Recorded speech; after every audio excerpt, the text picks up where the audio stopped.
from the Athletic and Stadium is Shams Charania, back on the Rich Eisen Show from the bubble. How are you, sir? Rich, I'm doing good. How are you? I'm doing well. So what happened with the Celtics and what is going on? Let's start with the past and then the present. What do you got for me? Yeah, so I did some reporting this morning on The Athletic, and, Marcus Smart was heard yelling and shouting post-game by media members, by everyone around kind of the locker room scene last night. But I'm told him and Jaylen Brown had a heated confrontation. They had to be separated in the locker room by teammates before it got physical. And Marcus Smart, from what I'm told, stormed into the locker room and essentially was telling players and coaches that everyone else is being absolved from blame, while I'm being the one that everyone's pointing their finger toward. Everyone else needs to be held accountable as well. Other players need to be held accountable. And as he continued, as his voice kept going, Jaylen Brown snapped back and basically told him that he needed to cool off, that he needed to calm down, and that the players have to win and lose games together. And I think some of that, from what I'm told, stemmed from Smart getting into it with a couple of the coaches during the game verbally. And it was a tense interaction. There were objects. You have different things in a locker room, and there were objects thrown around. And before these guys could be physically confronting each other, they were separated. And, from what I'm told, Jaylen Brown is very fond of Marcus Smart, loves Marcus Smart as a teammate. So these things happen in locker rooms. This was definitely something that multiple people involved felt was, pretty. It got a little extreme, but these things happen. They've smoothed tensions over in the last 12 hours, and are going to look to learn from it and move toward Game 3, a pivotal Game 3 as they trail 2-0. Now, I'm not fully aware of what the local media is saying, but or if this is a media-driven thing. But where's Marcus Smart getting that he's the only one to blame here? Where's that come from? That's coming from teammates. That's coming from coaches. I mean, that's obviously got to be coming from somewhere, right? He right. Just played in the game, so he's not on his Twitter. There was a shot that Marcus Smart took late in the game, a fadeaway jumper from the left side of the floor that, I guess that could be a shot that you could look at that maybe teammates, coaches had an issue with. And as Smart was making his way into the post-game locker room, he felt that he was being blamed for that shot, for that loss, and he responded. Marcus Smart is a leader. He's a winner. The Celtics have been to the playoffs all 6 years of his career. They've made 3 conference finals in his 6 seasons with the team. So everyone around the team understands how bad he wants to win, and sometimes his emotions, he makes it known, and he wanted other guys, other players, whether whoever it may be, to also be held accountable if people are going to also put blame on him. Well, maybe we will look back at this and say this is the turning point moment if the Celtics survive. But the Heat, man, they look like the proverbial hot team you don't want to face right now, Shams. Yeah, no question. Jimmy Butler is playing at a high level on both ends of the floor. Last night his shot clearly was not going, but he did everything else in his power to will that Miami team.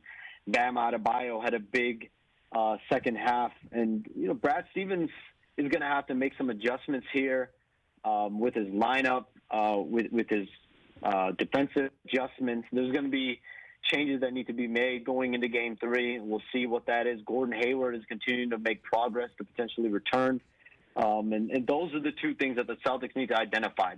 This Marcus Smart, Jaylen Brown incident, this is not something that's ideal that these guys want, but it's something that happened. And they need to move forward, but Miami clearly has the edge right now, and has a 2-0 lead. Go ahead and ask the questions of Sham that you got in my ear, Chris. Yeah, Shams. Last night the Heat went zone, and it just totally discombobulated the Celtics. Kind of the same way Toronto and Nick Nurse went zone and kind of did the same thing. Like, why is that an issue for Boston playing against a zone like that? Great question. Just not able to make out when teams go zone. Like the Raptors did it to them, and now Miami did them. They're not able to get the ball in the middle of the floor. And that might be a tactical adjustment that Brad Stevens needs to make going into Game 3. You know, talking to people around the team, that is something that they looked at, that we need to figure out a way to match up against the zone. And so that remains to be seen. How will Brad Stevens get a player on the middle of the floor and get outside shooting? Perhaps Gordon Hayward's return could alleviate that as well. What do you think? Do you think he comes back? Do you think we see him? Because they were down 0-2 and they're just saying, let's go, Gordon. Let's go. What do you think? I don't know if it'll be Game 3, but Gordon Hayward is planning to return at some point this series. It could be Game 4. You know, it's interesting, Rich, the Game 3 to Game 4. Game 3 is going to be Saturday tomorrow. Game 4 is going to be Wednesday. So if he wants to use those extra days, he can. But there is an expectation that he will be back on the floor at some point. Shams Charania here from the Athletic and Stadium and inside the bubble right here on the Rich Eisen Show. Okay, let's get to tonight's contest. The Nuggets and the Lakers. I mean, LeBron said everything that he should have said and perhaps truly believes that the Nuggets are a force to be reckoned with. How do you think the matchup looks? What is the conversation in the bubble about this matchup between the Nuggets and Lakers, Shams?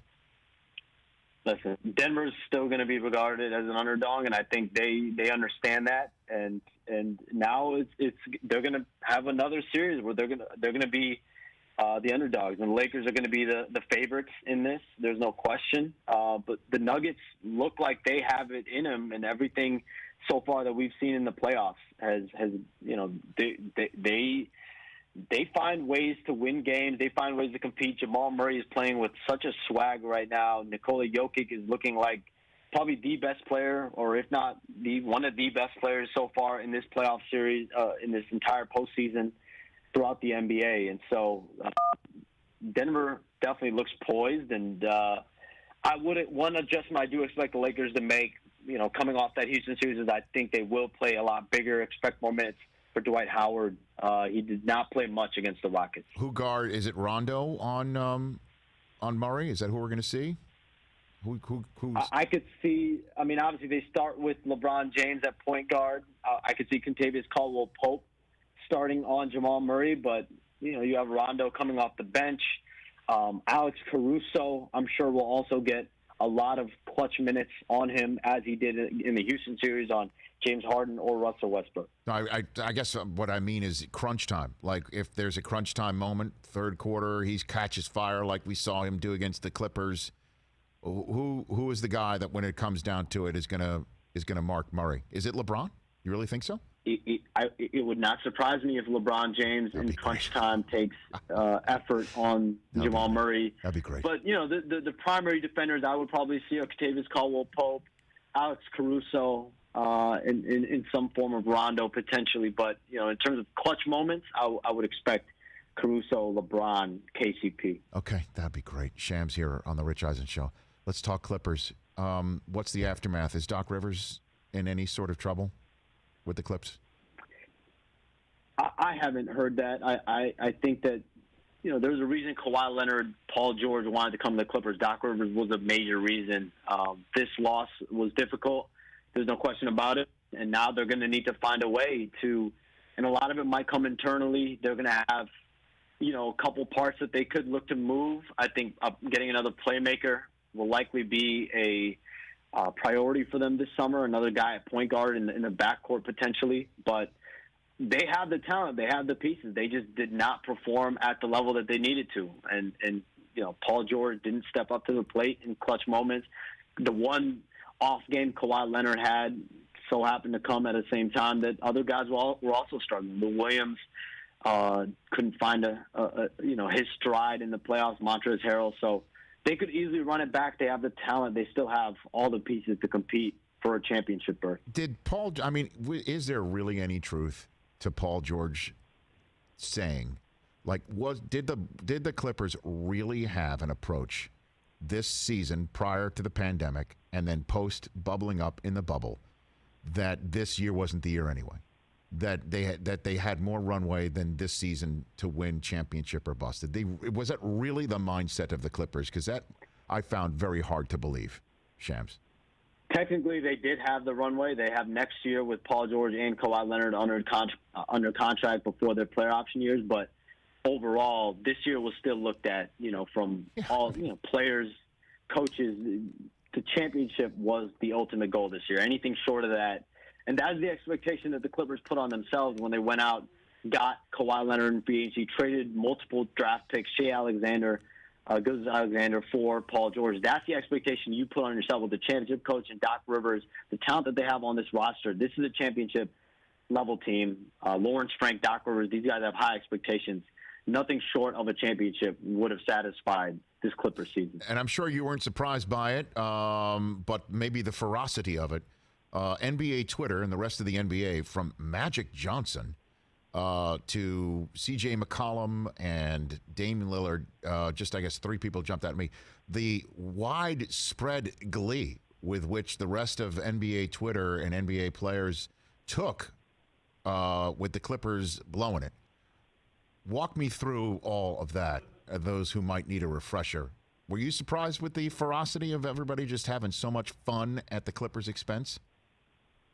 No, I saw a couple blurbs about it. I saw a couple tweets, but I didn't really get to it. Obviously, I was at the game and did post-game stuff, so I didn't really fully get into it. But listen, the Clippers, they put the expectation, the pressure on themselves, and now, you're going to have to deal with it. These are just things that you have to deal with. It's noise, and I would expect them to be right back in the thick of it next year. Well, just to give you C.J. McCollum was pointing out that they, essentially that the Clippers voted to not be in the bubble anymore, but he didn't think that they would go out like that. He also tweeted out that he was wondering if they packed their bags before the game. Damian Lillard inviting them to Cabo. Magic Johnson saying that they choked again.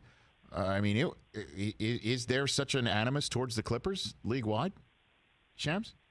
I wouldn't say animus. I think that there were commercials done. There were billboards made in L.A., proclaiming their dominance. If you talk to Lakers fans, I'm sure they would say you got to go win a ring before you gloat. And so maybe they did get a little ahead in terms of the marketing. But again, that's all stuff these players can't control. And what's done between the lines is done between the lines. Denver, for them to come back from double-digit deficits in those last 3 games and win, credit to them.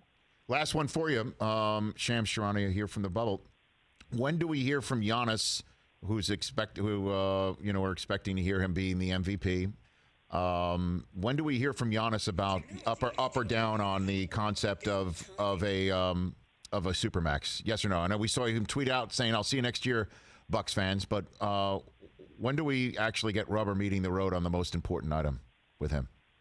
Yeah, Rich, we don't even know when free agency is going to be. It could be anywhere from late November, December. And so until you find out more clarity for next year, I don't think Giannis has given it that much thought. He's on vacation to Greece, and he will spend the time with family and kind of distance himself from the season and everything like that. Right now, I don't think he doesn't have to give a yay or nay. I think that's probably coming closer to November, December, as free agency dates are set, as next year's cap is set, as there's more future about next season. So give me the team he's on next season. Crystal ball it for me as we're sitting here in the middle of September. What do you think? I would expect him to stay with Milwaukee next season because he's under contract. All right, Shams. Thanks very much. We appreciate you taking the time, man.